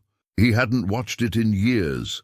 There they were, 23 years old, standing in a community center decorated with flowers Sarah's nursing school friends had arranged. Marcus watched his younger self fumble through vows he'd written and rewritten a dozen times, his voice shaking with emotion. "Sarah, you see me," young Marcus said on the screen. "Not what I might become, not what I want to achieve, but who I am right now, in this moment. You see me, and you love me anyway. I promise to always see you the same way, to never let ambition or distraction blind me to the person standing right beside me." The hotel room felt very cold suddenly. He'd broken that promise, completely, thoroughly broken it. Marcus closed the laptop and walked to the window. The city spread out below him, millions of lights representing millions of lives. How many of those people were lying awake right now, feeling the distance between themselves and the people they loved? How many had built something impressive, only to realize they'd built a cage? His phone, still turned off, sat on the nightstand like an accusation. His entire company could be reached through that device. Thousands of employees, millions of users, billions of dollars in valuation, all connected through technology he'd created to bring people together. Yet he couldn't reach the person sleeping in his own house, just 3 miles away, the person he'd promised to always see. Marcus made a decision then. He had 5 days until Sarah said she'd talk to him. 5 days to become someone capable of hearing what she needed to say. 5 days to dismantle the walls he'd built between them. It wouldn't be enough time, but it was the time he had. The next morning, Marcus woke early and drove home. He'd removed all traces of Mike, cleaned out the storage unit, and parked the Camry in a long-term lot where it could be dealt with later. By the time Sarah came downstairs for her coffee, Marcus was in the kitchen making breakfast. Not calling a chef, not ordering delivery, actually cooking. Sarah stopped in the doorway, surprise evident on her face. "You're home," she said, and there was something complex in her tone. Relief, suspicion, maybe both. Marcus turned from the stove where he was attempting French toast, something he hadn't made in 15 years.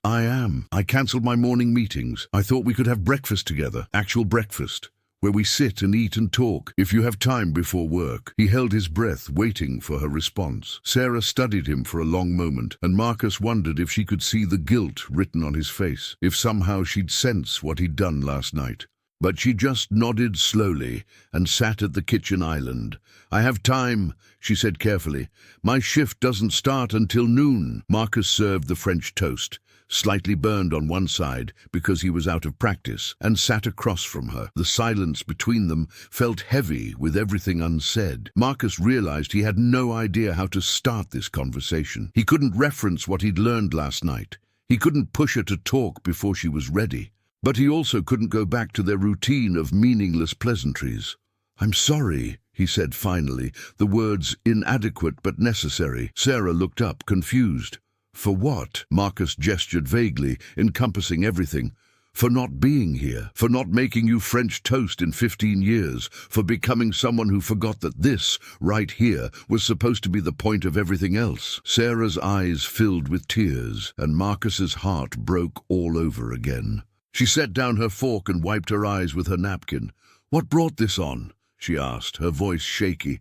Marcus had prepared for this question, had spent half the night crafting an answer that was true without being the full truth. I was in a car the other day, and the driver said something that made me think. He said time is the one thing you can't get back, and I realized I've been spending all my time building things that don't matter while neglecting the one thing that does. Us, you. It was true.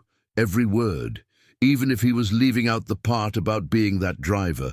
Sarah was crying openly now, and Marcus came around the island to stand beside her, unsure if he was allowed to touch her, if that intimacy was still permitted after months of distance. Sarah made the decision for him, turning and pressing her face against his chest, her shoulders shaking with sobs that seemed to come from somewhere deep and long suppressed. Marcus wrapped his arms around her and held on, feeling her pain and his own mixing together.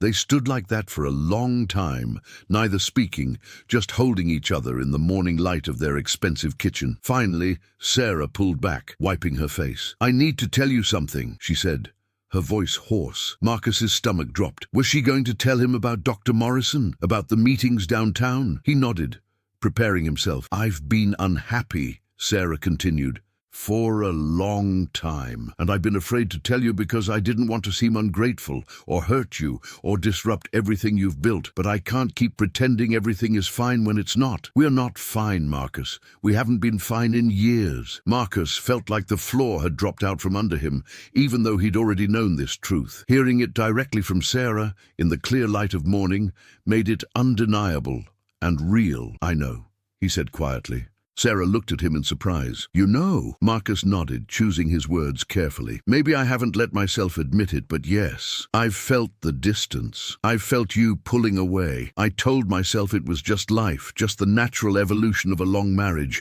but that was a lie I told myself because facing the truth was too scary. He took her hands in his, looking directly into her eyes for what felt like the first time in months. Tell me everything. Don't hold back to protect me or protect what we've built. I need to hear it, all of it. Sarah took a shaky breath and began to talk. She told him about feeling invisible, about losing herself in the role of Marcus Chen's wife. She told him about missing nursing, about the emptiness of charity galas, where she was an ornament rather than a person.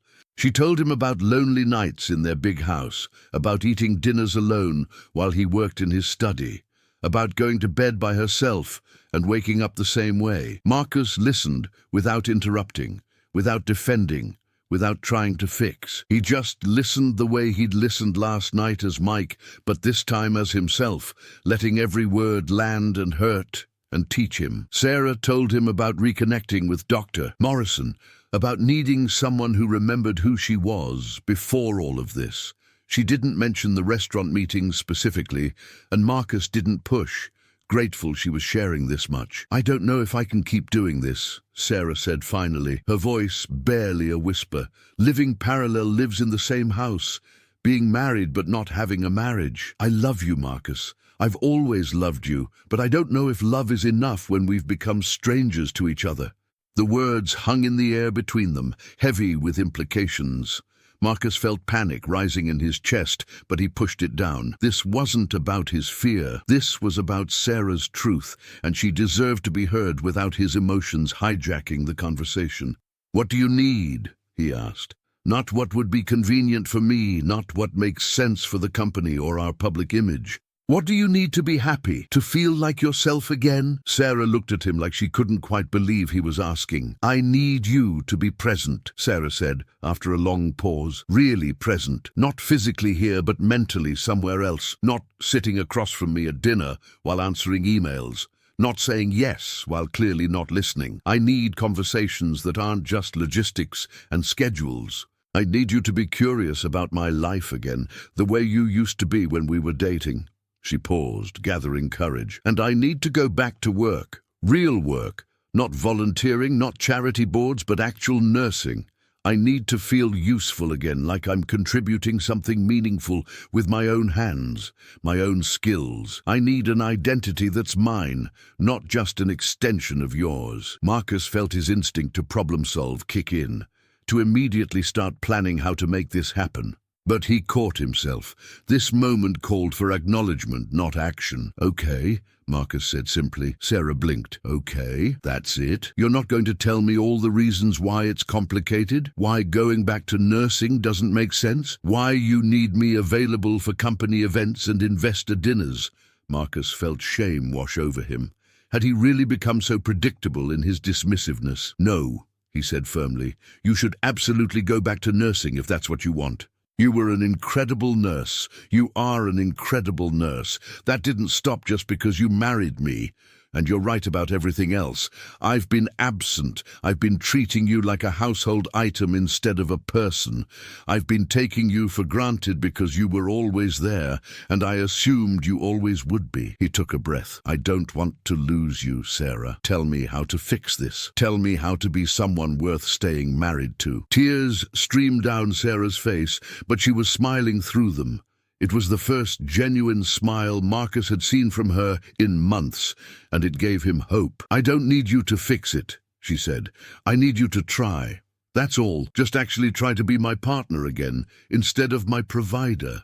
Try to remember that we're supposed to be building a life together, not you building something and me just existing beside it." Marcus nodded, committing every word to memory. This was the conversation that would determine whether their marriage survived or became another casualty of his success. "I'll try," he promised, "and I need you to hold me accountable when I slip back into old patterns, because I will. This is going to be hard for me. I've spent years training myself to think of everything as a business problem to solve. Learning to just be with you again without agenda or strategy, that's going to take practice." Sarah reached across and took his hand.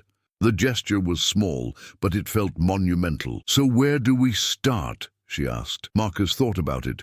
He thought about all the advice he'd given Sarah last night as Mike, about closing gaps before they became canyons. "How about we start with today?" he said. "I'm clearing my entire schedule. No meetings, no calls, no emails. Just us. We could go somewhere, do something, or just stay here and remember how to talk to each other. Whatever you want." Sarah looked skeptical. "Can you really do that? Just turn off the company for a day?" Marcus picked up his phone and right there in front of her sent an email to his executive team. "I'm taking a personal day. All meetings are to be rescheduled. Only contact me if there's an actual emergency that threatens lives or the company's existence. Everything else can wait." He hit send and put the phone face down on the counter. "There. Done." Sarah stared at him like he'd performed magic. "I don't think you've taken an unscheduled day off in 10 years, she said. Marcus realized she was right. Even their vacations were planned months in advance and interrupted by calls and video conferences. "Then I'm 10 years overdue," he said. "Maybe more.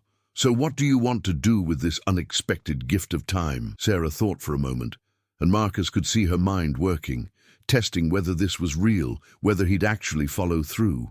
"I want to go to the park," she said finally. "The one near where we had our first apartment. I want to walk around the lake and feed the ducks like we used to on Sunday mornings. And then I want to get lunch from that terrible taco truck that's probably still there, and sit on a bench and just exist together without any purpose or agenda or productivity." Marcus smiled. "That sounds perfect." They drove to the park in Sarah's car, not the luxury sedan that came with a driver, but her modest SUV that she used for her volunteer work. Marcus couldn't remember the last time he'd been a passenger, letting someone else drive, not checking his phone or reviewing documents. He just sat and watched the city pass, his hand resting on the center console near Sarah's. She didn't take his hand, but she didn't move hers away either, and that felt like progress. The park was exactly as Marcus remembered it, though the neighborhood around it had changed. Gentrification had brought trendy cafes and boutique shops where there used to be laundromats and corner stores. But the lake, the trees, the ducks, those were the same. Sarah bought a bag of duck food from a vendor, and they walked down to the water's edge. It felt like traveling back in time, except they were different people now. Older, more complicated, more broken, but maybe healing. They walked slowly around the lake, tossing food to the ducks that paddled over expectantly. For a while, neither of them spoke, just comfortable in the silence. Then Sarah said, "Do you remember the morning you decided to quit your job and build the app full-time? We came here that day." Marcus did remember. He'd been terrified, convinced he was making a huge mistake, that he was risking their entire future on a dream. They'd sat on a bench right over there, and Sarah had said, "If you don't try, you'll always wonder. And I'd rather struggle together chasing something meaningful than coast along playing it safe." That conversation had changed his life. That belief she'd had in him had built everything. "I remember," Marcus said. "You made it possible for me to take that risk. Everything I've built started with your faith in me." Sarah nodded, still watching the ducks. "I know. And that's why it's been so hard to tell you I'm unhappy.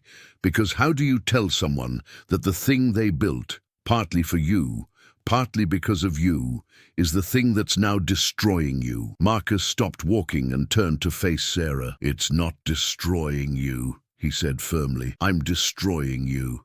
Not the company, not the success, but me, my choices, my priorities, my blindness to what was happening right in front of me. The company is just a thing. It's you and me, our marriage, our life together, that actually matters. And I lost sight of that." He felt the weight of the confession, the relief of finally saying it out loud. "I've been so afraid of failing as a CEO that I failed as a husband without even noticing. I can delegate the company. I can hire 100 people to run every aspect of it, but I can't delegate being your partner. I can't outsource being present in my own marriage. And I'm sorry it took me this long to understand that." Sarah's eyes were wet again, but she was nodding, like these were words she'd needed to hear for years. They found their way to the taco truck, which miraculously was still there after all these years, though it had been repainted and the menu had expanded beyond the basic offerings Marcus remembered. They ordered the same things they used to get, carne asada for him and carnitas for her, and found a bench overlooking the lake. The tacos were just as greasy and delicious as Marcus remembered. They ate in companionable silence for a while, watching joggers and families pass by. A little girl chased ducks near the water's edge, while her father called warnings about getting too close. Marcus watched them and thought about the children he and Sarah had never had. They'd always said someday, but someday had been perpetually postponed while Marcus built his empire. Was that another thing Sarah mourned, another loss he'd been too distracted to notice? "Did you want kids?" Marcus asked suddenly. The question had come from nowhere, or maybe from the deepest place of honesty this day was creating.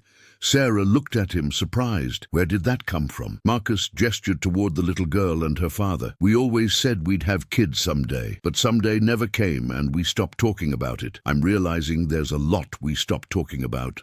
Sarah was quiet for a long moment, watching the father scoop up his laughing daughter. "I did want kids," she said finally, "but there was never a right time. First you were building the company, then the company was growing too fast. Then you were traveling too much. Then we were in our late 30s and I was still working, and the moment felt like it had passed. I convinced myself I was okay with it, that we were enough. But sometimes I see families and I feel this ache for what we didn't have. Marcus felt like he'd been punched. Another thing he'd taken from her without even realizing it. "I'm so sorry," he said, his voice rough. "I didn't know. You never said." Sarah shook her head. "I couldn't. You were always in the middle of something critical. Some deal, some crisis, some opportunity that couldn't wait. How do you interrupt that to say, 'I want to have a baby,' especially when I wasn't even sure you were present enough to be a father? I didn't want to raise a child essentially alone while you built your empire. I'd seen enough of my friends do that, and I couldn't do it." The words were harsh, but Marcus knew they were fair. He hadn't been present enough to be a husband. How could he have been a father? "Is it too late?" he asked quietly. Sarah looked at him with sad eyes. "I'm 42, Marcus. Maybe not technically too late, but maybe too late for us. We need to fix ourselves before we can even think about bringing a child into this." They finished their tacos, disposed of the trash, and continued walking. The conversation had gone to painful places, but it felt necessary, like lancing a wound that had been festering for years. Marcus's phone buzzed in his pocket several times, but he ignored it. The world could wait. His marriage couldn't. As they walked, Sarah talked about her plans to return to nursing. She'd already been researching it, looking at refresher courses and hospital positions. She wanted to work at a community health center, somewhere that served underserved populations, where her work would matter beyond just earning money. Marcus listened and encouraged, pushing down his instinct to start problem-solving and making calls to hospital administrators he knew. This was Sarah's journey. She needed to do it herself, not have it handed to her by her billionaire husband's connections. "There's something I need to tell you," Sarah said, as they completed their circuit of the lake. Marcus's heart rate spiked. Was she going to tell him about the restaurant meetings? About Dr. Morrison? He'd been waiting for this, half dreading it, knowing he'd have to pretend ignorance. "I've been meeting with someone," Sarah continued. "My old mentor from nursing school, Dr. Patricia Morrison. She's been helping me work through everything I've been feeling. I didn't tell you because I didn't want you to feel attacked or judged, and I needed a space that was just mine to process everything." Marcus felt relief wash over him. This was his chance to respond right, to show he could handle her having a life separate from him. "That's good," he said sincerely. "I'm glad you have someone to talk to. You don't need my permission for that, Sarah. You're allowed to have people and spaces and parts of your life that are just yours." Sarah looked at him with something like wonder. "You're not upset? Not hurt that I've been talking to someone else about our marriage?" Marcus shook his head. "A week ago, maybe I would have been. My ego would have been bruised that you needed someone else. But after this morning, after hearing how unhappy you've been, I'm just grateful you found support. I'm grateful you're still here, still willing to try to fix this with me." It was true. Every word was true, even if he was leaving out the part about already knowing. That secret felt heavy in his chest. A deception that could still blow everything up if Sarah ever discovered it. But Marcus told himself it was a small lie in service of a larger truth. He'd learned what he needed to learn. Now he had to become someone worthy of the knowledge, and that meant leaving Mike behind forever. They returned home in the late afternoon, both emotionally exhausted but somehow lighter than they'd been that morning. The house felt different now, less like a showpiece and more like a place where two people actually lived. Marcus suggested ordering dinner from their favorite Thai place, the one they'd ordered from every Friday night in the early years. Sarah smiled at the reference and agreed. While they waited for the food, they sat in the living room, actually using the expensive furniture that usually just sat there looking perfect. They talked about small things, easy things. Sarah told him about a patient she'd had years ago who'd inspired her initial love of nursing. Marcus told her about a coding problem he'd solved late one night that had become the foundation of his app's success algorithm. They were remembering who they'd been, sharing the stories that had made them individuals before they became a unit. Over pad thai and green curry, Marcus asked Sarah about her ideal schedule if she went back to nursing. Not because he needed to plan around it, but because he was genuinely curious about how she envisioned her days. Sarah talked about wanting 3 12-hour shifts per week, leaving her time for herself and for them. She talked about the kind of patient she wanted to work with, the difference she hoped to make. Her face came alive in a way Marcus hadn't seen in years. This wasn't the polite mask she wore at charity galas, or the tired resignation of their recent interactions. This was passion, purpose, the fire that had first attracted him to her. "You should absolutely do this," Marcus said. "Not because I'm giving you permission, but because watching you talk about it, I can see this is who you're meant to be, and I've been selfish keeping you from it, even if I didn't realize I was doing it." That night, they went to bed at the same time for the first time in months. Not for sex, though there was a tentative intimacy in the air that hadn't been there before. Just to be together, to talk in the dark the way they used to when they were young, and everything was still ahead of them. Sarah told Marcus about her fears, about whether they could really change old patterns, or if this was just a temporary burst of effort that would fade back into routine. Marcus admitted his own fears, that he'd fail at this, that being present and attentive didn't come naturally to him anymore, that he'd been trained by years of CEO life to always be moving, always be solving, always be 3 steps ahead. "But I want to learn," he said in the darkness. "I want to learn how to just be with you again, even if I'm terrible at it at first." Sarah found his hand under the covers and squeezed it. "We'll learn together," she whispered. The next few weeks were harder than Marcus anticipated. Changing patterns built over years turned out to be like trying to redirect a river with his bare hands. He'd commit to being present at dinner, then find himself mentally solving a supply chain problem while Sarah talked about her day. He'd promised to leave work at the office, then catch himself checking emails at midnight. Each time he slipped, Sarah would gently call him out, and each time, Marcus would have to confront how deeply his work addiction had embedded itself. But there were victories too. Small moments when he managed to stay fully present, when he listened without his mind wandering, when he chose Sarah over his company. Those moments felt like learning to breathe in a new way. Difficult, but essential. Sarah noticed. She started smiling more, relaxing into conversations instead of keeping them surface level. Sarah enrolled in a nursing refresher course and started the process of reactivating her license. Marcus watched her transform as she studied, her energy returning, her sense of purpose reigniting. She'd come home from classes excited, telling him about new procedures and technologies that hadn't existed when she'd last practiced. Marcus loved seeing her like this, even as part of him struggled with the shift in their dynamic. He'd gotten used to being the achiever, the one with important work, while Sarah existed in the background of his success. Now she had her own trajectory, her own goals that had nothing to do with him. It was humbling and necessary and sometimes uncomfortable, but it was also right. She was becoming Sarah again, not just Mrs.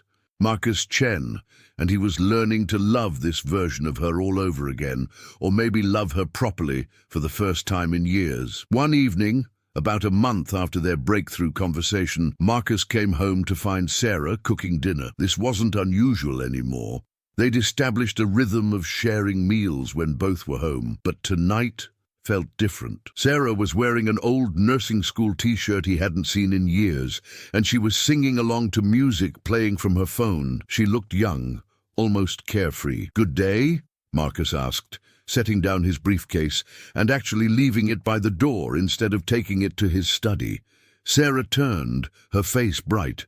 "I got the job. The community health center on 5th Street called. They want me to start in 2 weeks. She was practically vibrating with excitement.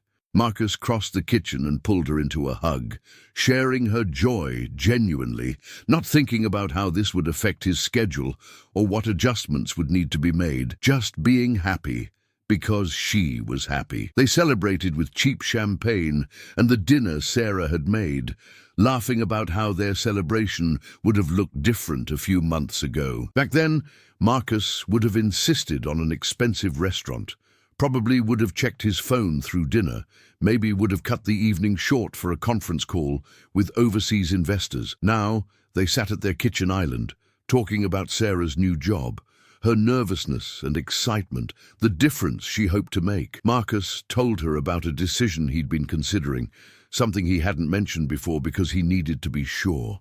"I'm stepping back from day-to-day operations," he said. "Not leaving the company, but promoting my COO to CEO. I'll stay on as chairman, set vision and strategy, but someone else can handle the daily grind. I've built a company that can run without me. Now I need to figure out who I am beyond that company." Sarah stared at him, champagne glass frozen halfway to her lips. "Are you serious? Marcus, you've never even considered something like that. That company is your entire identity." Marcus nodded. "I know, and that's the problem. You said I'd lost myself in the role, and you were right. I've been Marcus Chen, tech CEO, for so long that I don't know how to be just Marcus anymore. Just your husband, just a guy who used to code for fun, just a person with interests beyond profit margins and market share. I want to figure that out. And I can't do that while running a billion-dollar company 16 hours a day." He paused, meeting her eyes.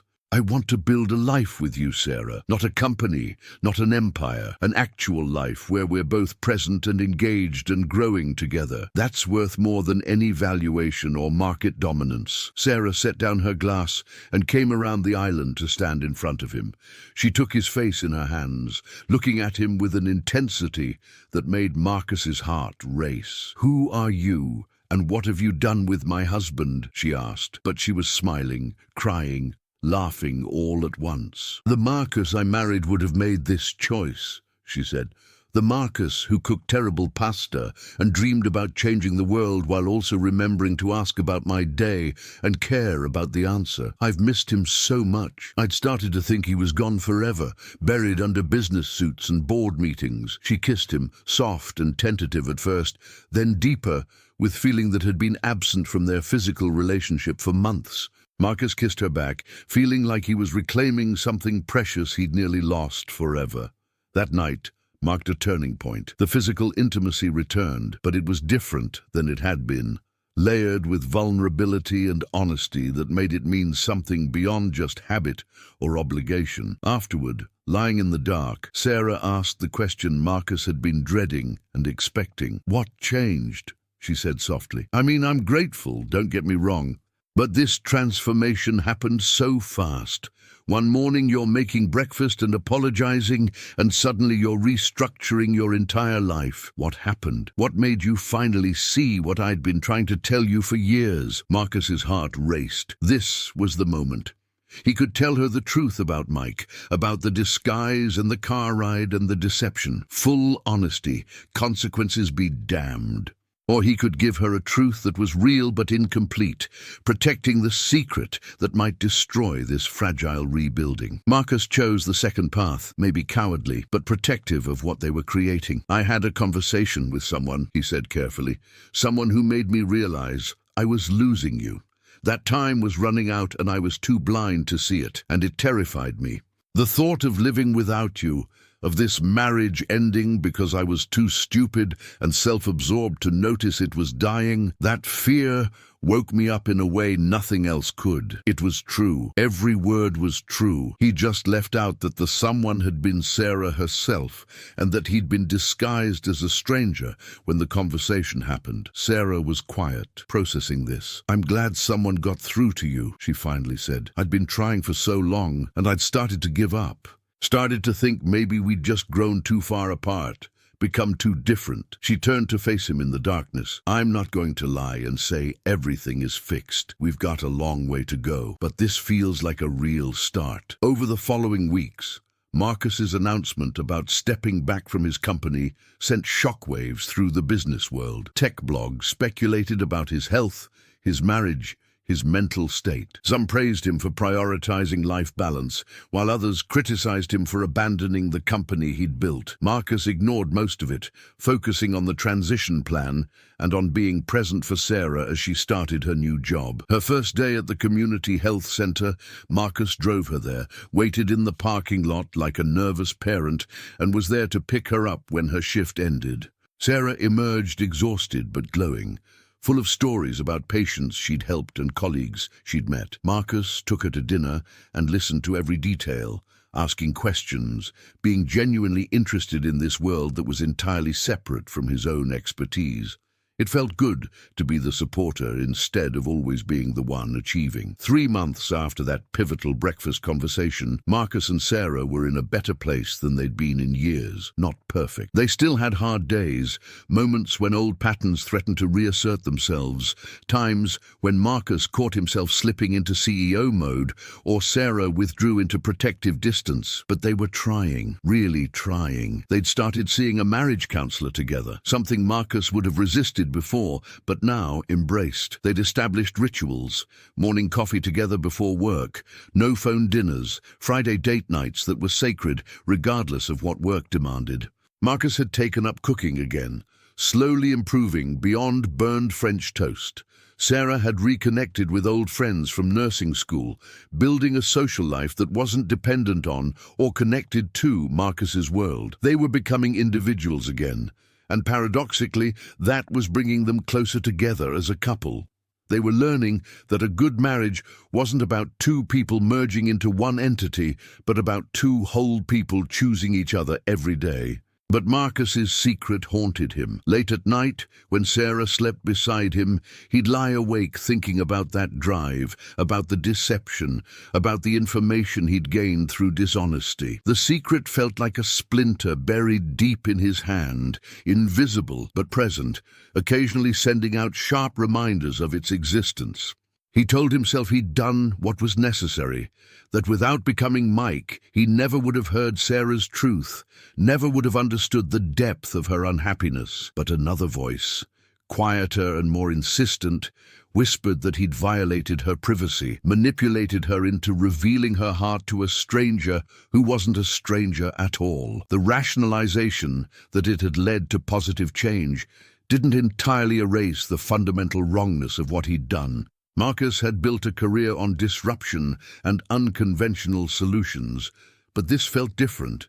This felt like betrayal wrapped in good intentions. 6 months after that fateful night, Marcus received an unexpected message. It was from the competitor rideshare company he'd purchased through a shell corporation, the one he'd used to create Mike's driver profile. There was an issue with the account. Someone was auditing inactive driver profiles, and Mike's account had raised flags because it had only ever completed one ride. Yet the driver had received a substantial 5-star rating and tip from that single passenger. Standard procedure was to contact the driver and the passenger to verify the ride had actually occurred and wasn't fraudulent. Marcus's blood ran cold. If they contacted Sarah as part of a routine verification, she'd see the date and time, recognize the ride, and potentially discover that Mike's profile had been created by a shell company Marcus owned. The house of cards he'd built would collapse in the most mundane way possible, through a routine audit. Marcus spent a sleepless night weighing his options. He could use his influence to shut down the audit, erase Mike's profile entirely, make the problem disappear with money and power. It would be easy. No one would ever know, but that felt like compounding the original lie with more deception, using his resources to cover up wrongdoing. The alternative was terrifying. Tell Sarah the truth before she discovered it herself. Confess what he'd done, why he'd done it, and accept whatever consequences came. Risk destroying the fragile trust they'd rebuilt over 6 months of hard work. Risk her seeing him as a manipulator, a liar, someone who'd violated her privacy in the most intimate way possible. But if he didn't tell her, and she found out later, the betrayal would be infinitely worse. Marcus realized he'd been a coward, choosing short-term peace over long-term honesty. Now that choice was coming back to haunt him. The next evening, Marcus asked Sarah if they could talk. Something in his tone made her put down her book and give him her full attention. They sat in the living room, the same place they'd had so many hard conversations over the past months. Marcus's hands were shaking. "I need to tell you something," he began, his voice unsteady. "Something I did that I'm not proud of. Something that led to changes between us, but that doesn't make it right." Sarah's expression shifted from curious to concerned. "You're scaring me," she said. "What is it?" Marcus took a breath and began to speak, forcing himself to maintain eye contact, to not look away from whatever judgment or pain he was about to see in her eyes. "Remember the night about 6 months ago when you took a rideshare to meet Dr. Morrison downtown? The driver who waited for you and drove you home?" Sarah's brow furrowed, trying to understand where this was going. "Vaguely." "Why?" Marcus felt like he was standing on the edge of a cliff. "That driver was me." The words hung in the air between them. Sarah stared at him, processing, not quite understanding. "What do you mean that was you? I would have recognized you." Marcus shook his head. "I was in disguise. I'd been suspicious about where you were going, afraid you were having an affair. So I created a fake driver profile, disguised myself completely, and manipulated the system so I'd be the one to pick you up. I spent that entire evening spying on you. I saw you meet Dr. Morrison.